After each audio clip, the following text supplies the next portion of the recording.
Record. And hi there, Kate. Welcome. And please feel free at any point, good morning, to unmute, ask a question, make a comment, or let me know that something's awry, which is very possible. Last class, kept teaching. It was 10 o'clock and I just kept going. So luckily, someone interrupted me and said, "Hey, did you know the class ends at 10?" So, anything like that. I promise I'm going to end at 11:30. That's when we end, yes? All right, Yes. so we will be doing that today. And but anything that comes up, any questions or comments or requests for options are always welcome. This is an interactive class, and I always like to make that invitation quite clear. And so I'll go ahead and mute everybody if you aren't already muted, and please again unmute whenever you wish to. And we'll get started lying down on our backs. And there we are. Oh. We'll begin lying down. Oh, I'm going to adjust my screen just a tick because it's got a little bit funky. Right. So you can see me a little better.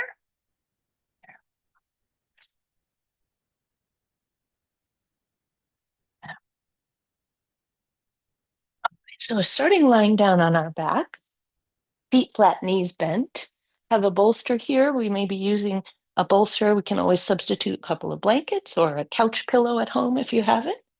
Lying flat on your back, you may find that right away you know that having a blanket is really helpful. So please feel free to go ahead and slide a blanket of any height underneath the head, underneath your head. We'll bring the feet flat, knees bent here initially, and begin with a gentle supine cat-cow. So gently letting your hands rest on your low abdomen. We can begin by slowly rocking your sacrum forward and backward. If I exaggerate it hugely, I end up with a big space under my lumbar spine, so I can put my hands right under there.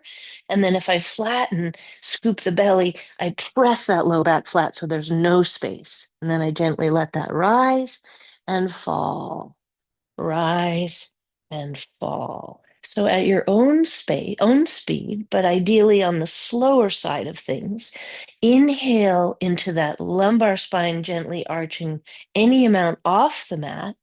Then exhale, flatten, engage your abdominals, curl your navel to your spine, and tuck your tailbone a little bit to the ceiling. Inhaling, exhaling. You can, of course, breathe through nose or mouth or both.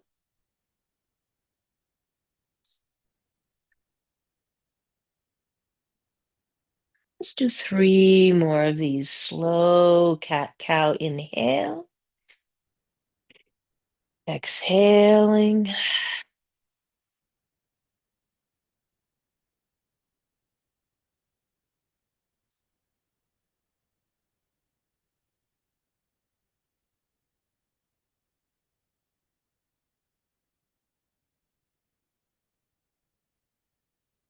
And allow your body to rest and take a moment just to notice where your body meets the surfaces below the back of your head, the shoulders and arms, the back of your hips, the soles of your feet. Take a moment to let the body be breathed and feel the sensation of the breath in the body.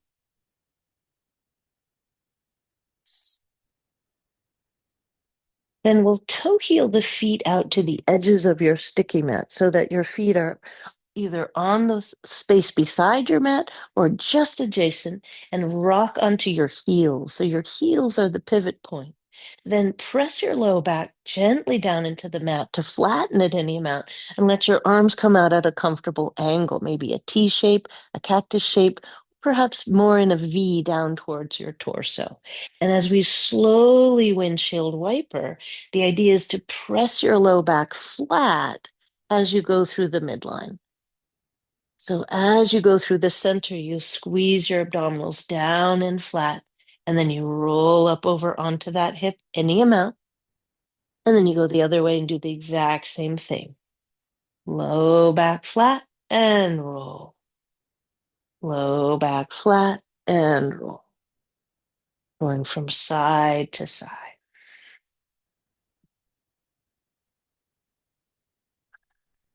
Next time your legs are folded to the right, pause in that rightward fold.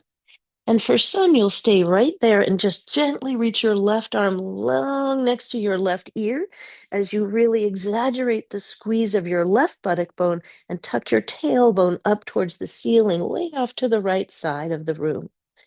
For others, it actually feels strangely nice to enhance the stretch by picking up your right foot and placing, and that can be confusing, your right foot. So your left knee's bent and folded down. You lift up your right foot and ankle and place it on top of your left thigh. So sometimes it helps to look to see what you're doing. Left knee bent, right ankle on top. Then the weight of your right leg can pull the left knee a little deeper into the floor. And for some, that feels like an enhanced stretch for the hip and buttock area, a little bit of IT band stretch there. And that allows a little more elongation as again squeeze the left glute and again pull the navel to the spine as I stretch out that left hip. Deep breath into your left lung and slowly let that go.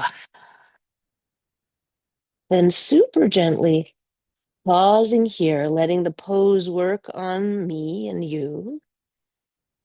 I'll very slowly, when I feel ready, slide my right foot back down onto the mat and slow motion come back to the center. A slow return gives my body that sort of refractory period that's helpful. And then let the knees just very gently rock side to side in an easy way, but really flattening out the low back as you do it. All right. And then over to the left for the hold. Rotating your knees to the left. I'm on the inner edge of my right foot, the outer edge of my left. I've rolled up onto my left hip, and both knees are folded over to the left side of the mat. I can stay here and reach my right arm long next to my ear, elongating through that whole right side of the trunk, even down to my knee and up to my right fingertips. Squeeze the right buttock muscle to help lengthen through the front of the right hip. Now you can stay there or elevate your left ankle. And again, I can look and see, is that my left ankle on top? Okay, yes. Then the weight of the left leg serves to draw that right knee even deeper to the mat. For some, that's a helpful enhancement. And for others, not so great. You take your left foot and put it back on the floor. It doesn't need to rest on your right outer thigh. It's really more just below the lower part of the outer right thigh by your knee. Deep breath into your right lung. Exhaling completely. And sometimes I'll even turn my chin from shoulder to shoulder, softening the breath. Then very gently allow the left foot to slough off onto the mat. Roll back onto the back, resettle in a balanced middle position, and then gently, slowly bring the knees up towards my armpits, holding on to the backs of the thighs, and using this knee hugging position to lengthen those lumbar muscles, but this time symmetrically. Breathing here. All right, now for a very preliminary stretch for the hip, I'll take my right foot and place the right ankle on top of my left thigh. Bring the arms out to the side of the body. And I can begin a gentle twist here where I let the legs rotate from side to side with my left hip grounded. So this is a grounded figure four twist, which for some people feels appropriate, that left foot being on the floor.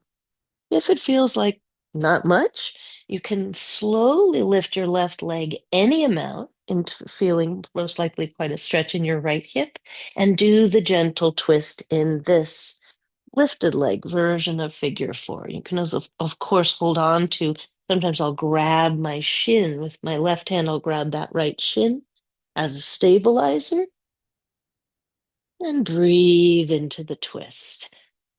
The closer your legs come in towards the chest, the more you stretch your right hip, and also the more you round your low back, which for some people is a kind of nice confluence of events. One or two more twists like this, or in any modification of this. that you would like. And we'll slowly come on back to the center. Hold on to the backs of both knees. This time, slowly reach your legs upwards. Maybe the knees straighten, maybe they don't, but the back is flat. I'm holding the backs of the thighs and circling the ankles. Whoa, hello, hamstrings. Sometimes we end up with quite a hamstring stretch there as we slow motion kick through the heels. Maybe point the feet, maybe not. Holding on to the backs of the legs and even going one leg at a time into any amount of knee straightening. You may notice that your knees do not need to straighten fully in order for the hamstrings to feel like they're getting a wake up. I often will actually massage out the hamstring muscles, even raking with my fingers along the hamstrings here as I straighten the knees. I find that heat and pressure of my own hands on my own hamstring muscles, right down towards the buttock bones and up to the backs of the knees, can be helpful in liberating those muscles from some of those connective tissue adhesions that happen over time. All right, then I'll slow it down and lower my right foot to the mat and place my left ankle on top of the right thigh. Let the left knee drop open, and then twisting here with my right foot grounded or lifting both legs up off of the mat. So this is the grounded figure four twist. And I like, when in doubt, I like to slow it down. If it's easy and comfortable and you're kind of enjoying more of a swinging movement, of course, you go as fast as you like. I often lift the right leg up. Oh boy, hello, left hip. And here you might simply stay and breathe using your right leg. Your hip flexor will be working quite firmly here. So you can always use your hand to hold the leg if you still want to lift it, but you don't want to overtax your hamstring or your hip flexor. You can hold the right knee into the chest. And finally, again, into the twist if you wish. So it's a little bit of a twofer here. Holding on to your left shin with your right hand for some is helpful. Any modifications that you choose to make to everything we're doing today are really, really welcome. Make this your own practice. Couple breaths here, really noticing your back as you roll flat across it, keeping that felt sense of ease and length in your lumbar as you go through the middle. And then once more back to the center. This time I have both legs reaching up, both arms reaching up, and I'm spreading the toes and circling the ankles simultaneously, creating as much movement. You might have a snap, crackle, pop effect happening. Most of the time, those snap, crackles, and pops are not really, and they're not pathological. They're just disturbing, usually not cause for alarm. All right. And then slowly bring those feet flat, knees bent. Now, from here, where I'd like to go is into a Supta Baddha Konasana variation, where I place my feet up on a block in supine bound angle pose.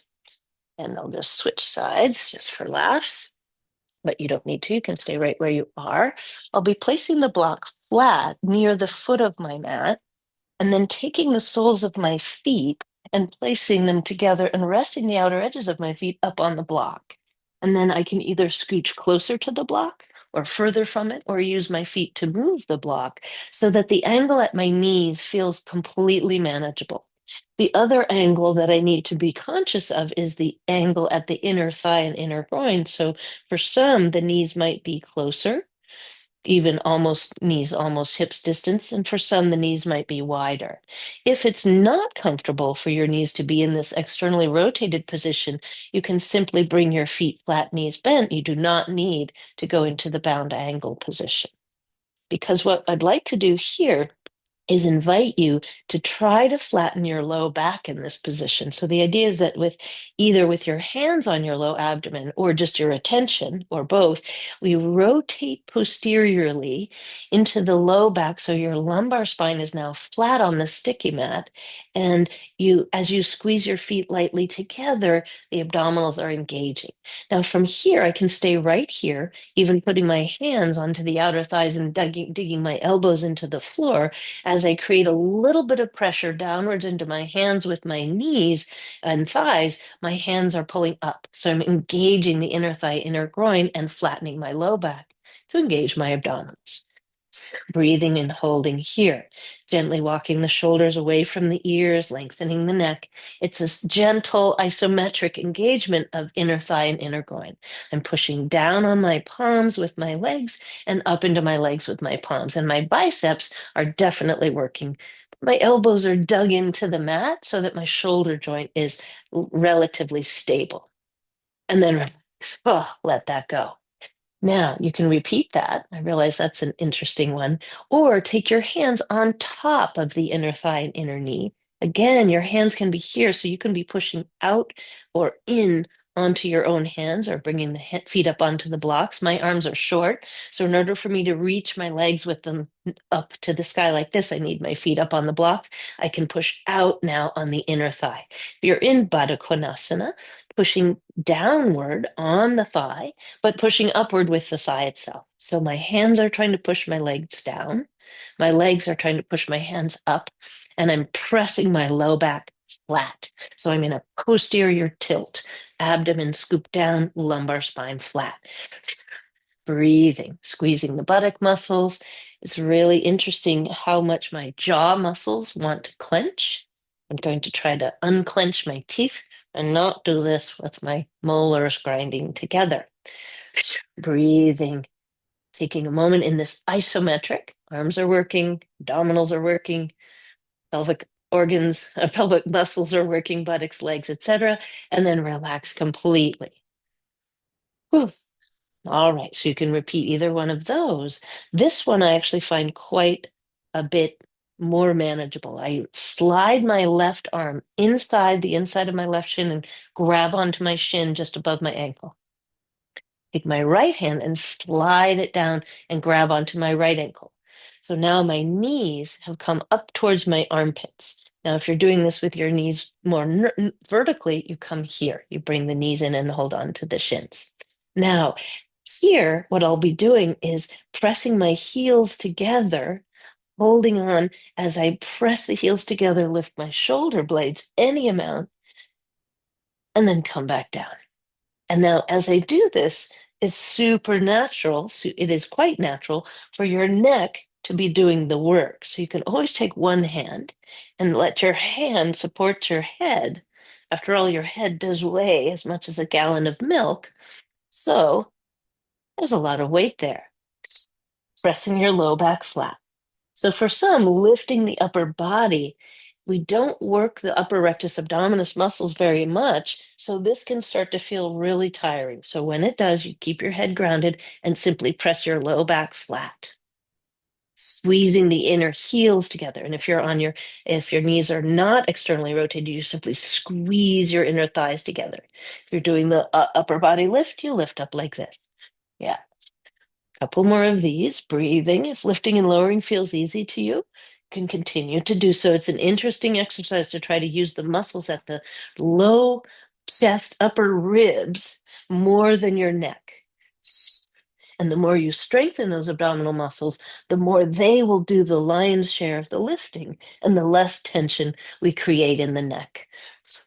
But believe me, I know I don't like that neck tension thing, and I get it if you need to stop and put your head down. Let's slowly reach the legs up and circle the ankles again. Okay, now the next one is that when we hold the legs in, squeeze the heels together, press. Now slowly lower the feet down to the block, keeping your low back flat. Oh, there's my block. And then bring the legs back up. And then lower the legs to the block and bring the legs back up. So I'm lowering and lifting my legs, ideally into the Supta Baddha Konasana on the block, then keeping the heels pressing. I bring the knees wide and lift the legs. My low back flattening the whole time. I might only do two or three and realize that my low back is getting a bit overloaded, in which case I go back to the one where you hold on to the shins, press your heels together, and flatten your back. That's already engaging a lot of musculature.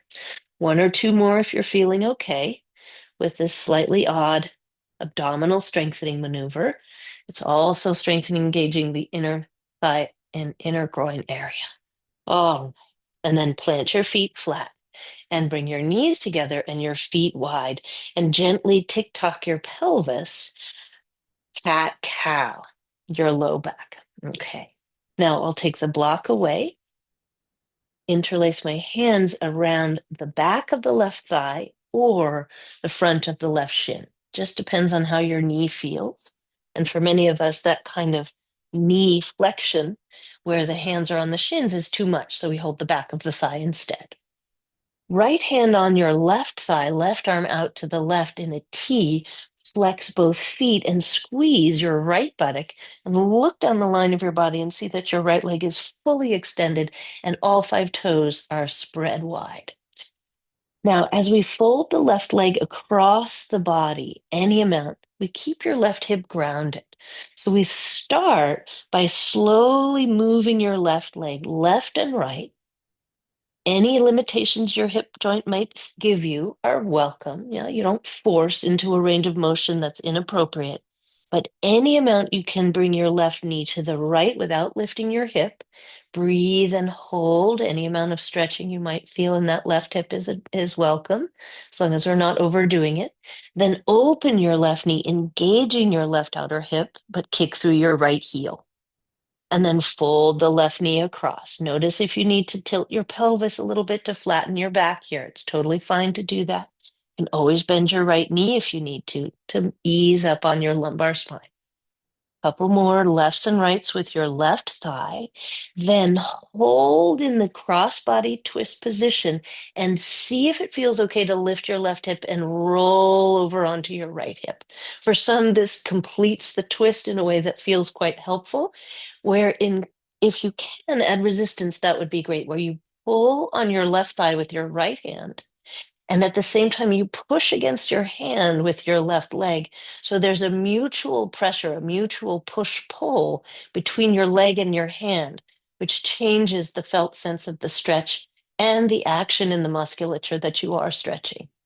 Big breath into your left lung. Try to move your left buttock to the foot of your mat.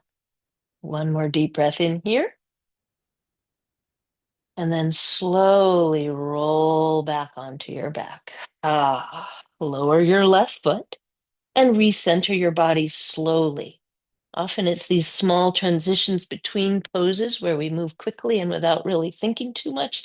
And we end up finding that that's where things go awry. So being very mindful of slow transitions and giving your body its refractory time needed. Again, holding on to either the back of your right thigh or the front of your right shin. Kick through your left heel, even lift your head and look to see if your left toes and knee are facing the ceiling. And then pull the right knee in comfortably close, but not into a felt sense of compression. Let's take a moment to circle your ankles here in both directions, spreading your toes, not just your left foot, but also your right foot. So we really work those ankles and spread the bones in your feet. Then open up your right knee to the right, any amount, and slowly grab onto your right thigh with your left hand and bring it over to the left, but try to keep your right hip grounded. Then again, open to the right. You can switch arms or use the same arm, or even do this hands free, depending on what's going on with you today. Cross that right knee over. For some, this feels like a whole lot of nothing until you lift the hip. So keeping the hip grounded here initially. Breathe, opening the right knee, even kicking through your left heel. Maybe there's a little stretch to be had in your left hip and the inner right groin. And then finally, as you take your left hand onto your right thigh, cross the knee over the torso, and finally lift your right hip up any amount into the twist. If it feels okay to roll onto your left hip, great. If it doesn't, that's okay. You keep your right hip grounded. Yeah. Maybe you gently turn your chin to the right as you add resistance, whereby you pull your right thigh with your left hand, but you also push into your hand with your right thigh. So there's activation and action in that right hip. Deep breath into your right lung. Maybe even turn your chin from shoulder to shoulder, stretching through your right hand, maybe even spreading all five fingers of your right hand.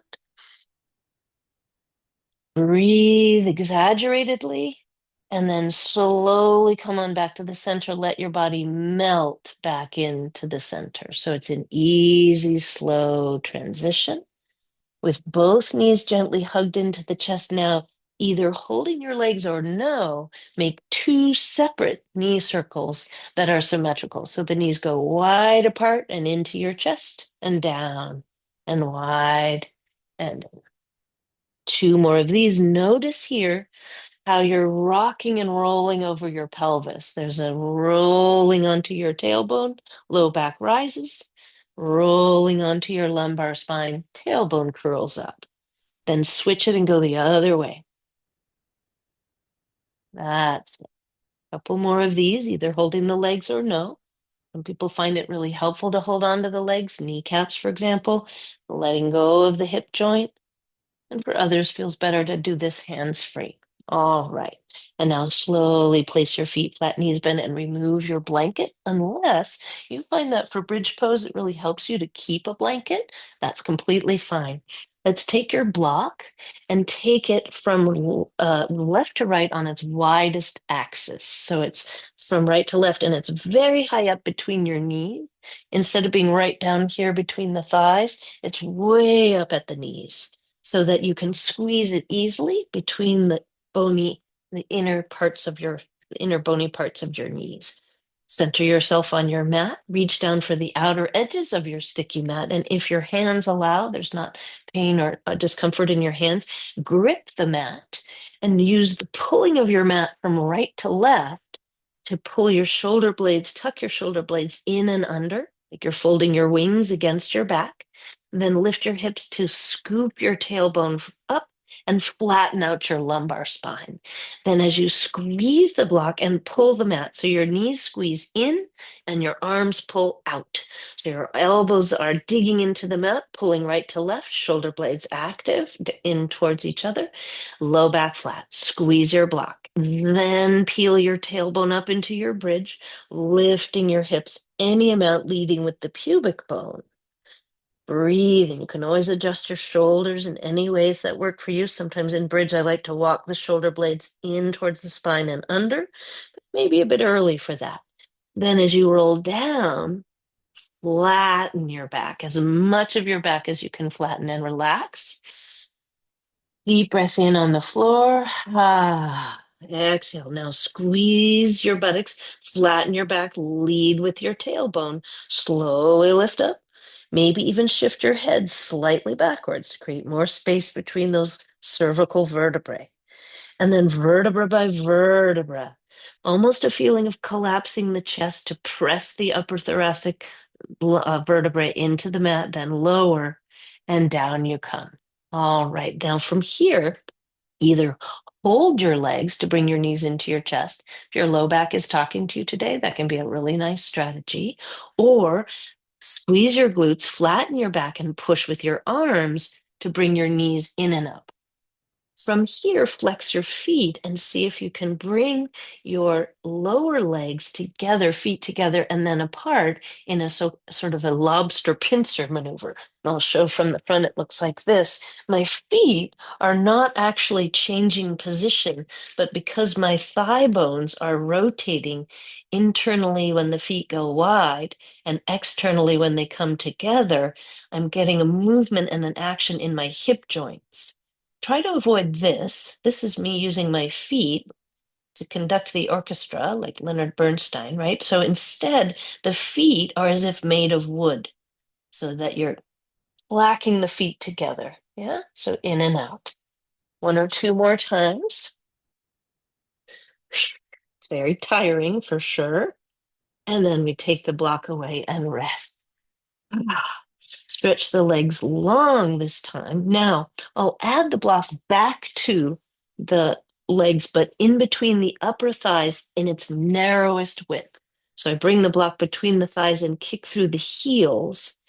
Option to lift your head up and gaze down the line of your body to see that your toes and knees are pointing straight up to the ceiling. All five toes are spreading in each foot. And as you kick through your heels, take a moment to check and see how your low back feels. Sometimes it's helpful to place your hands on the front of your hips, sort of thumbs near your belly button, and get a felt sense of what it's like when you squeeze the block and try to flatten out your low back. Narrowing your hips here, and then arms up to the ceiling like a zombie holding a beach ball, and any amount reach the arms towards the wall behind you. I like to keep the elbows a little soft as I do this reach, and then even rotate the elbow point slightly to the ceiling. It's easier on my shoulder joints. And then as I squeeze the block, flex the feet, I might even hyperextend my knees since I'm not weight bearing. It's okay. The heels might come off. Slight tuck of the chin. I can reach my arms further, stretching them long and straight, and shrug my shoulders, or I can keep them soft, elbows spiraling to the ceiling, and even rest my hands down and arms down. One more breath here. Squeeze your block, navel to spine, and then relax your whole body. Ah, so there's a whole lot of nothing that uses a lot of energy. All right, from here we take the block, bend the knees, and come into another abdominal strengthener, but in a slightly different mode, which actually is going to be on your side body. So for most of us, we do a lot of things either on the front or the back. Not too much time is spent lying on the side body. It can be very balancing for your spine to strengthen and lengthen the side body. So we'll start by placing a blanket down in the middle of your mat. If you're on a carpeted area, you likely won't need it, maybe even won't even want it. And if you're on a really hard surface, you might use two blankets. Now, I'm placing a bolster under my ear, but you could certainly put a block plus a blanket there instead. Yeah, so if you don't have a bolster, you can always place a block plus a blanket there. I will be using a block between the thighs, which you're welcome to use. If you choose not to, totally fine just to bring your legs together. All right. So the idea is that in a side lying position, you place the block between the upper thigh bones. You bring your legs all the way straight down to the foot of your mat. Stretch your bottom arm. You can be lying on your left side or your right, whichever one you end up on is fine. Your top hand can go to your top hip, and it can be very instructive to rotate your top hip forward and back. And notice, oh, wow, yeah, the body really can fall all the way forward or all the way back. What we want is to try to balance your top hip directly above your bottom, your top shoulder above the bottom, your top foot above the bottom, and bring your head back in line with your feet, your chest, your hips. Most of the time when we lie down, our head is forward. So maybe you'll need to adjust it slightly backward, look down the line of your body and check. It's like you're in mountain pose, Tadasana, but you fell over on your side. Now, if your top shoulder feels comfortable, for some, it's actually kind of nice to reach the arms straight up like you're in triangle pose. If the outer edge of your bottom foot can push into the mat, that can be stabilizing as you spread your toes.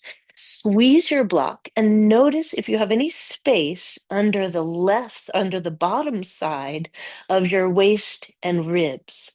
For many of us, having a little space, a little bit of lift under there creates more of a neutral spine rather than a slight bend of your spine up towards the ceiling. Yeah. So there's a felt sense that instead of relaxing the bottom side of your spine down, you engage that lower side to create even and equal action through both sides of the body.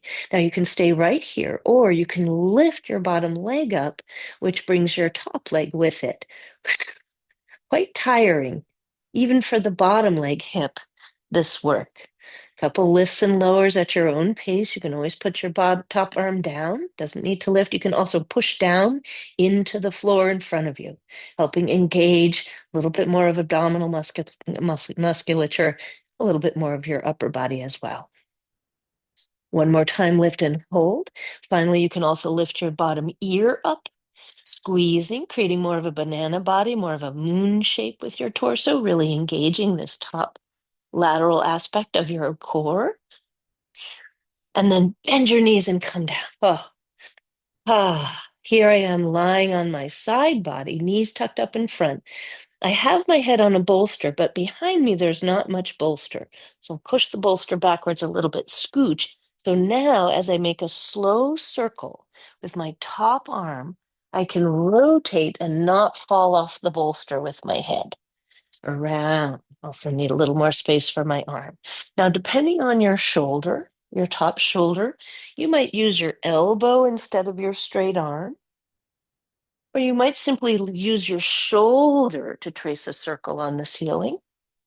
If there's discomfort in your shoulder joint, it can be really helpful not to try to do this with the arms separate. Yeah.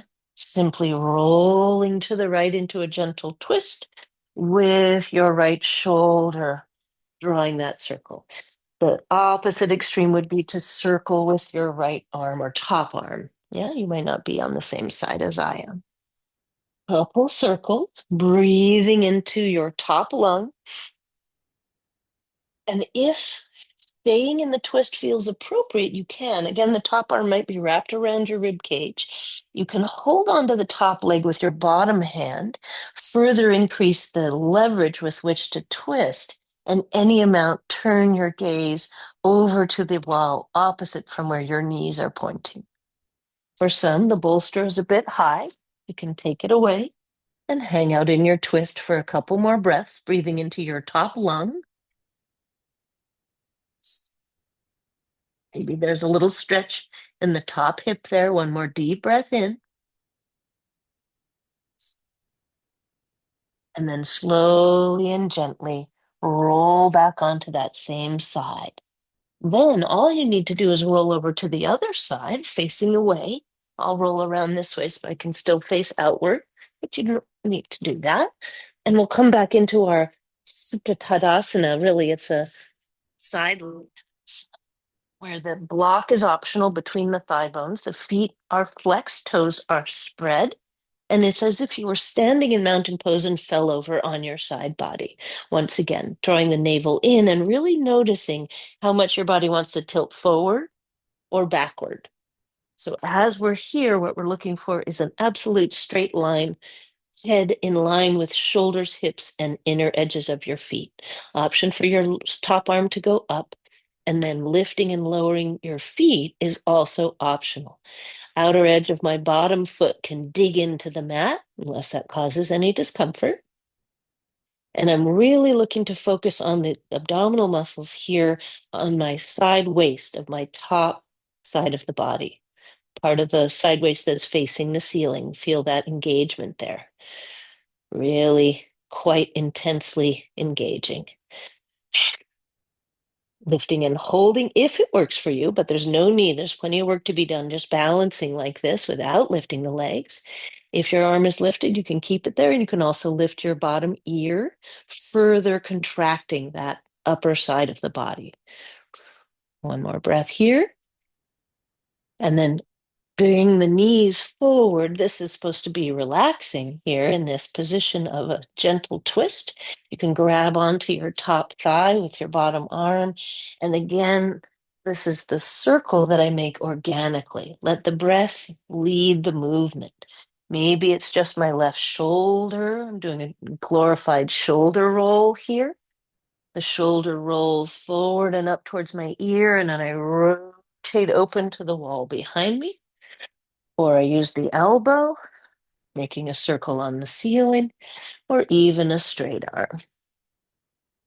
Couple more of these, slow, your version of slow, any speed, breathing into your top lung, and then option to stay in the twist. You can always come back onto your back and hug your knees into your chest and rock side to side. If pulling your top knee down and over, kind of panini pressing your block, and then twisting away from your knees. For some, that creates a bit of a stretch. You can even have the feeling that you're trying to move your top buttock bone away from your head a little bit more. Deep breath into your top lung, which is not necessarily above your other one at the moment. And then one more time, deep breath in and let that go. Now, very slowly and in a completely relaxed way, we'll gently remove your blocks and find our way up onto hands and knees for a cat-cow. Now, this cat-cow will be very brief, and then we'll come up into a downward facing dog and up to standing. But I'd like to just fold up my blanket to create a so-called strudel fold under my knees, where it's a thick but narrow sort of rectangle, and then option to put something under the tops of the feet. A little roll under the tops of my ankles can make the feet more comfortable as we're working in our cat-cow. Finally, if you're not putting weight on your wrists today, you might place your forearms on blocks so that as we go up into cat and backwards, any amount, I can keep my wrists completely free of any weight. Simply bringing my weight further back into my legs and tenting the fingers can be another strategy for taking the pressure out of my wrists. Now, any version of cat cow that feels comfortable to you, the reason I like to pull my cat backwards is it gives me a chance to stretch into my low back here. Then I'll come into cow any amount, maybe lifting the chin, but keeping the brow smooth, and then pulling back into cat. Of course, cat pose is starting to look a lot like child's pose here, and that is where I'd like to end. Any version of child's pose that works for you. Now, for some, child's pose can have a really nice effect if you have the props you need. And sometimes a prop like a bolster can be super helpful.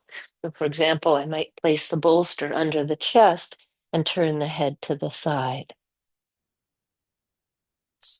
Take a moment in your child's pose of choice. Any version that works for you is welcome, including this one that looks a lot like puppy.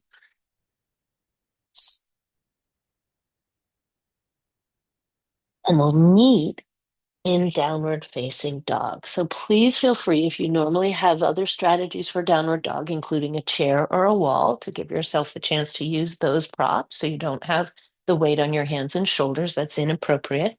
But otherwise, placing your hands out or at the edges of your mat, micro bend the elbows, dig in with your 10 fingerprints, and slowly lifting your hips, bend your knees, and move your hips upwards and backwards to really focus in on lengthening your spine. Maybe you then start to bring your heels back and down, maybe even lift and lower your heels a few times. Micro bending your elbows, even looking towards the space between your thumbs. I tend to like to do my downward dogs with a teeny bit of an elbow bend so that I keep the shoulder joint a little softer, and then I can really release my neck, turning my chin a little bit side to side. Spreading the toes, choosing the distance my feet are to suit me on any given day. Sometimes I like having the feet and legs together. Some days I prefer the feet hips distance or even mat width. So take a few moments in your downward dog, make any movements that feel appropriate, including coming down. And then we'll slowly walk your feet towards your hands towards your feet. Take your time and bend your knees and slowly come on up to standing. I often will pause here with my hands on my thighs and let my head and heart re-equilibrate.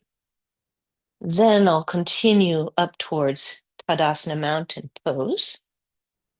Let's come to face the long edge of your mat and bring your hands onto your hips. Take a break whenever you need to, rest, sit something out. Yeah, to make this your practice, or add intensity where you need to. The legs come close together, but your version of close. Perhaps your feet don't touch. It's okay if they don't. Look down at your feet and see if you can create some symmetry by spreading your toes, adjusting your feet, and then micro bend your knees and squeeze your inner thighs. For for warrior two, we'll bring the fingertips together and either jump or step your feet wide. I often toe heel my feet a little wider once I've stepped them. I can't really step as wide as I'd like to go all at once, so then I toe heel just a little wider. But spread and lift your toes and see if you can normalize your footprints so that the inner and outer big toe mound, baby toe mound, inner heel, outer heel, all of those elements of the soles of your feet are as evenly pressing as possible. Then for going to the left, we'll turn the right toes in slightly. I'm not mirroring you here. Left toes out. And then as you bend your left knee, push your left knee to the left with your left hand, but open your chest and look right out over your fingertips as you bend into your left knee.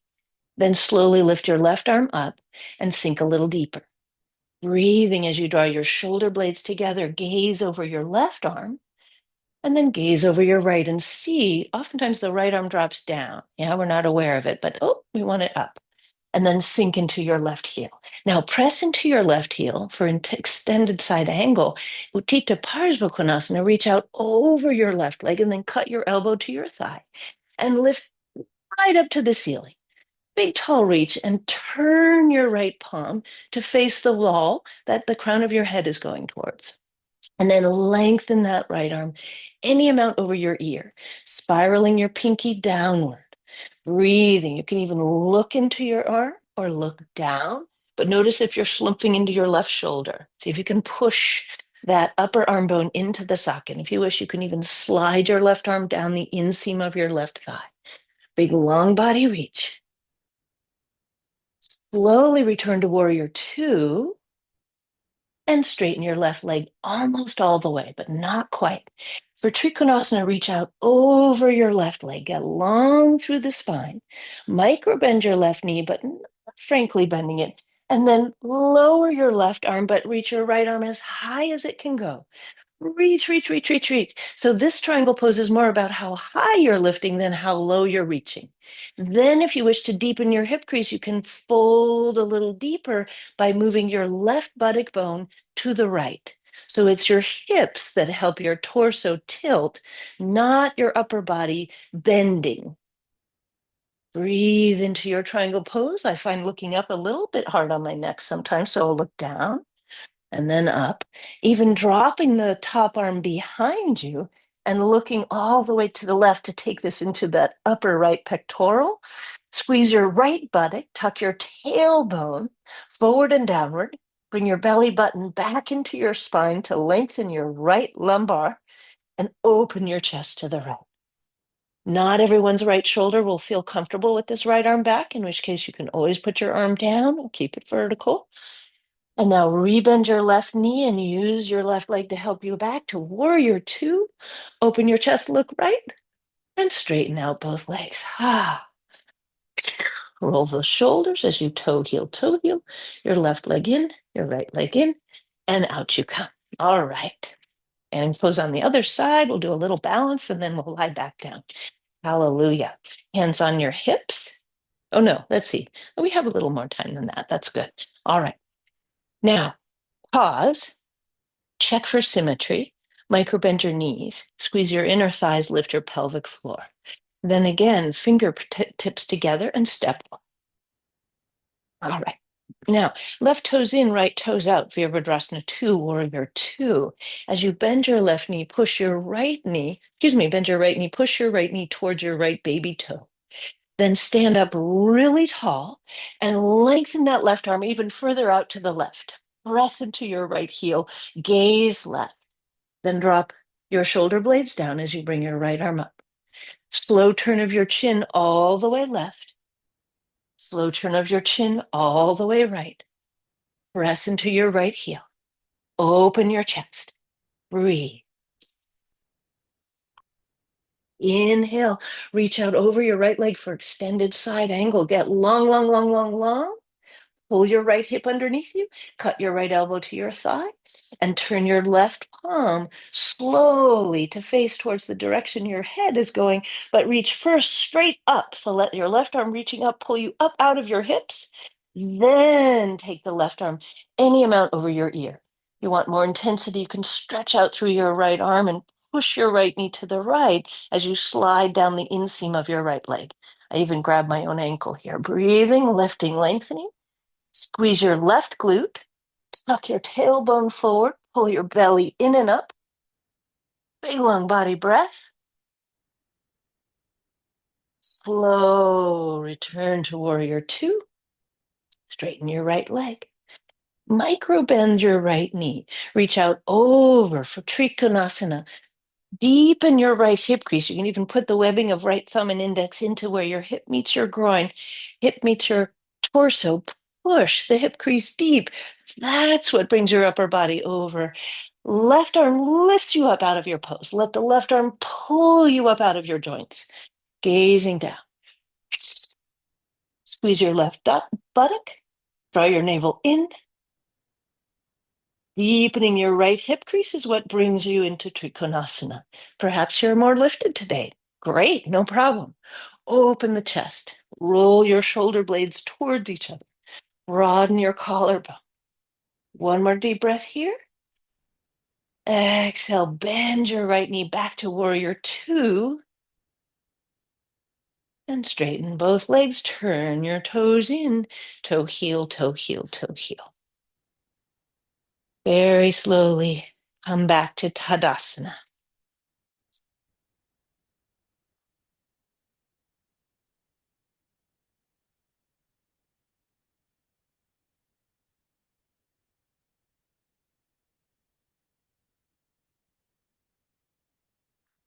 All right, so now I'd like to take us into a version of Virabhadrasana 1, and we'll move into a balance pose. Now, the Virabhadrasana 1 I'd like to take here starts with the two blocks in portrait mode in front of you. And you can always do this with just your palms together in front of your heart. You don't need to use the blocks if that's not working for you today. Two blocks here in front of you with your fingers all on one side. So like your little flippers. You're a seal with all your little flipper bones inside your seal flipper, not grabbing like an eagle, the blocks, but pressing with your palms. That creates a different dynamic in your chest and upper arms. Let's bring your right leg forward towards the short edge of your mat. Place your elbows right up against your rib cage. And as you bend your right knee, lean forward and step your left foot back for Virabhadrasana 1. Take a moment or two. You might need a prop under your left heel, maybe a slant board or a blanket, even a folded mat. Now, as you press your blocks together, pull the elbows down towards your side ribs and bend into your right knee. Pull the sticky mat back with your left foot and square your shoulders to the short edge of your mat. Then, keeping your elbows bent to 90 degrees, slowly bring your elbows any amount towards the ceiling and then all the way back down towards your side ribs.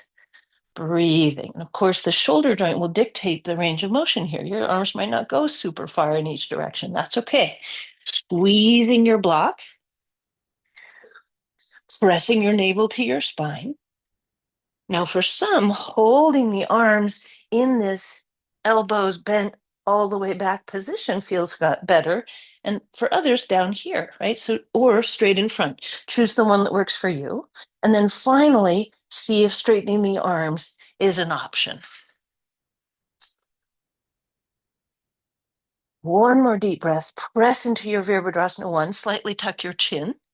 And then slowly, softly pull your blocks apart wherever your arms are and see if it's comfortable for you to squeeze your arms together and bring them behind you with your blocks reaching back, your shoulder blades squeezing, chest broadening, bend into your front heel. Option to lift your chin and look up. No need.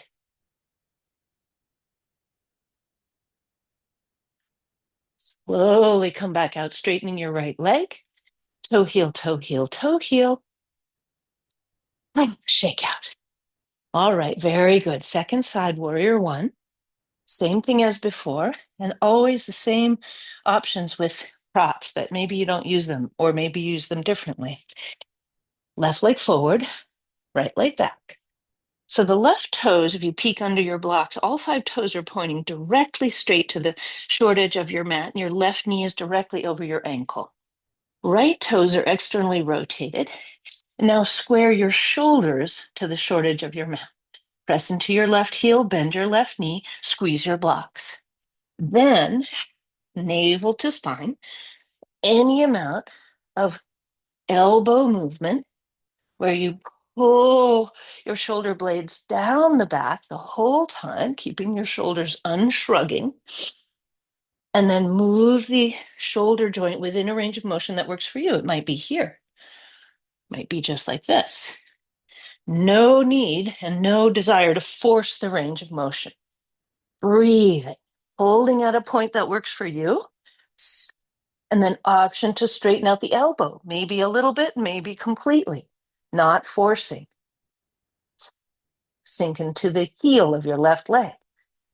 Maybe lift the sternum. And then slowly peel your blocks apart, rainbow your arms wide, squeeze your shoulder blades together, and any amount reach your blocks behind you. Option to lift your gaze and your chin.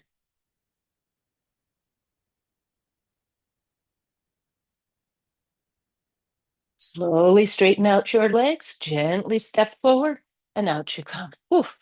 Shake, shake, shake, shake, shake. Warrior one. All right. Now, the good news is Virabhadrasana 3 is actually a very considered kind of slow, gentle Virabhadrasana 3. Okay. So the idea is that you have your two blocks here, and they're both on skyscraper mode. And we come to stand about a torso's distance from your blocks. And when you bend at the hip crease here and bend the knees, you can say, those blocks are way too far away. Okay, no problem. We'll stack one on top of the other. In either case, we're not using the blocks as a structural element for the pose, but as a balance, a soft balance point. Because 90% of the weight of the body or more, really 95, is in the legs. So for Virabhadrasana 3, this variation is really almost like doing chair pose, but then stretching one leg back. So here's the idea. I'll do it with my blocks tall. You may be a person who does it with your two blocks like that. Totally fine. A block tall version is simply, it's a little more delicate, but it also allows me not to bend so far forward if that's in my practice, if that's what I need to do. So I'm standing in Tadasana.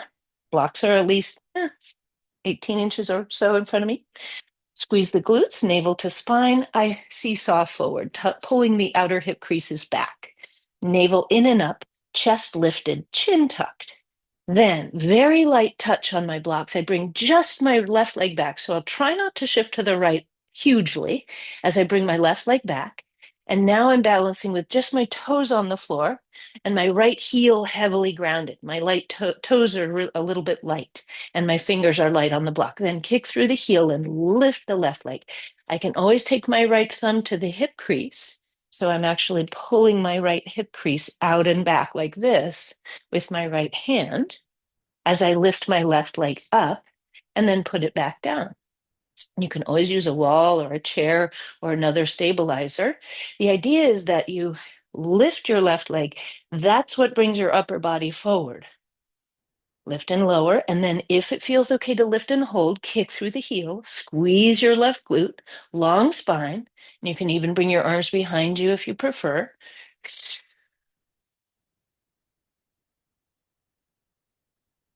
Taking your time. And then slowly come on up. Oof, shake out. Okay, so you can always use the blocks, or you can bring your arms behind you. Second side. Up and down is great. There's no need to stay and hold. You can simply lift and lower the leg, bringing your upper body lower and higher. Folding at the hip crease, sink the weight into the heels, lift the chest and pull the navel in. There is a slight flattening of my lumbar spine. That helps me engage my core muscles. Then it's the right toes that kick back. And here I am balancing on my left leg with my right toes still grounded. Then I'll kick through the heel and lift the right leg high, Virabhadrasana 3. Now, if I wish, I can hook my left thumb in the hip crease. All right. And I can also reach both arms behind. Try to straighten the back knee. Try to rotate the right toes and knee down. Squeeze the shoulder blades together. Some people even like to interlace, which can be a lot on the wrists and shoulders.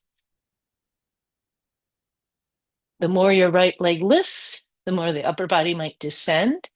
but I like to keep my chest as high as I can within the context of the leg lift. One more breath if you're balancing or coming up and down if you're going up and down, and then slowly come on. All right, gentle shake out. Now, happily, for rebalancing, we'll be doing a Supta Padangusthasana 1, 2, and 3, a version with the straight legs that's similar to what we did earlier on this morning in the twisting on our backs. Now, if you're tending towards being chilly at all, this is a great time to put on an extra layer and also even to put a blanket on the mat if that would be helpful to you. Now, going to have a block to my left as I work my left leg, and I'll have a block to my right as I bring the right leg out to the side. So you may find that to be helpful. Feet flat, knees bent. Now the strap, we'll take the strap around the instep of your left foot, keeping your right foot flat initially, and then eventually you might straighten it. Yeah, but initially here it's flat. Now, I'll take the strap into my right hand only and wrap the strap around the fleshy part of my palm. Then again with the hip crease, I'll pull the flesh of my outer left hip to the foot of my mat. I'll push it away from me. Then I'll flatten out my lumbar spine. Even though I could work with the natural curve in place, I could also flatten it. For me today, it feels kind of good to flatten it. So take a moment to choose for yourself. As you tip and tuck your pelvis, can you notice whether your pelvis is posteriorly tilted for a flat lumbar spine or a little bit more anteriorly or even neutrally aligned so that your low back is a little bit lifted, possibly in its natural curve, which would probably be the maximum curve we'd go for. Choose to see now whether you put your right foot down along the line of the mat or whether you prefer to keep your foot flat, knee bent. Both are great.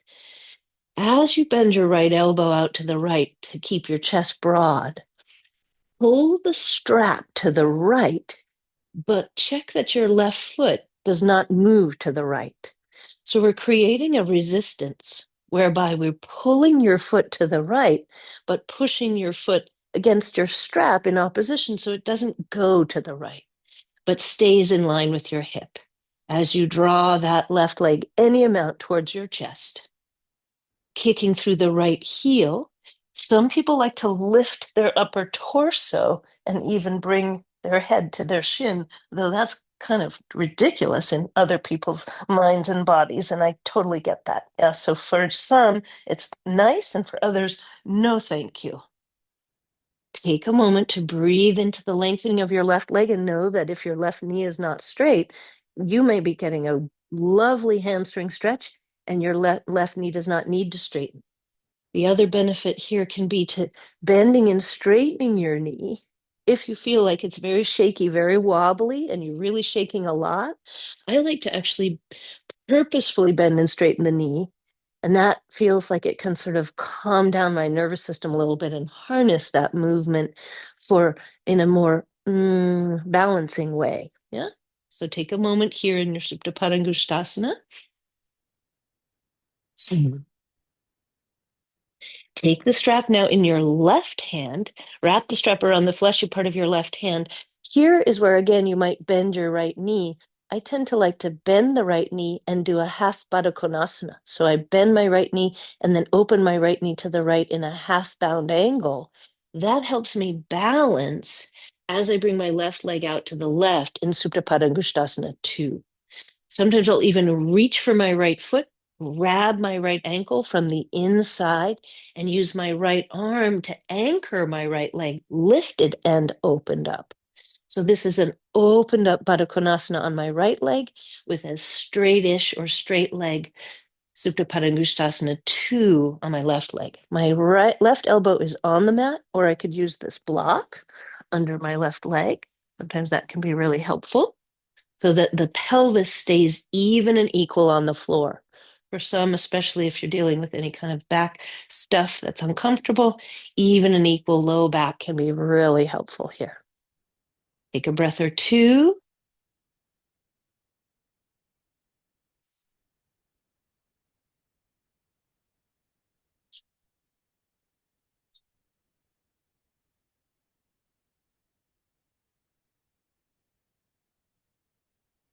And then super gently and slowly, I'll let all my limbs, arms, legs, everything get soft and sort of jello-y and place 2 feet flat. Second side now for Supta Padangusthasana. We take the strap around the right foot. We take the strap into the left hand only and hook the right thumb in the right hip crease. Now, again, I can keep my left foot flat here, or I can kick my left leg long. Either one will do. And as I push the head of the right femur to the foot of the mat, I pull my left elbow out to the left in opposition to the movement of my right foot, which is slightly to the right, actually more than slightly. So my right leg is trying to make a break for it out to the right side, but my left arm is pulling my foot to the left. So I've created a détente between leg and arm. The elbow of the left side is bent to broaden my chest. Now, again, you can always bend and straighten your right knee. And you may need to take away all of that effort and action that I'm talking about with regard to these mutual resistances that I'm creating in the legs. You might need to do this in a much more gentle way, and that's totally fine. Breathing into your Supta Padangusthasana. Deep breath into the low lungs, belly breath. And then super gently, we'll switch the strap now into your right hand. Again, here's where I bend my left knee, left foot flat. And I can either drop my knee out to the side foot on the floor before I open up my right leg into Supta Padangusthasana 2, or I reach for my own shin and ankle and hold the knee up and out to the right. Then I open up my right knee into the side inner groin hamstring stretch, Supta Padangusthasana 2. I am kickstanding my elbow on the floor, but I could put the block under my outer thigh too, or instead as a way to balance out my hips. So breathing. Now, here, what I love about bringing my left knee leftward as my right leg straightish or straight goes rightward is that I can feel a stretch of the inner groin on both sides, right and left. But I also really feel the flatness and evenness of my low back, both right and left on the floor. And that is a real boon for those of us who have asymmetric back pain, especially. Deep breath into your belly and let that go. One more deep breath in. And then super gently, slowly bend those knees. Roll to the side and slowly come on up just briefly so that we can set up for Shavasana. I'm going to guide you into what my favorite Shavasana is. I call it Stonehenge. For obvious reasons you'll see in a moment. I take 2 skyscraper blocks about 8 inches apart. I put my bolster on top. And I can also do this with these true strudel folded blankets. I can stack 2 of those on top of the blocks, and that actually works well too. And then I'll place my calves over the bolster, bring a blanket under my head, maybe an extra one for over my body if I'm cold. And then this is one of, as you know, many, many, many options. You might choose to say, no, thanks. I've got my own Shavasana preference I will take. And now we allow the body to soften completely. Taking your time here to gradually let things unclench, release, let go, undo all the effort, and soften.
And now, very gently begin to deepen your breathing. You may choose to stay in your Shavasana. That is always fine. And allow the Zoom to end and your body just to be as it is. Or you can make gentle movements that feel commensurate with your energy level and where you need to be right now. And really take your time, finding your way over onto the side body, perhaps, or staying again right where you are. No need to move.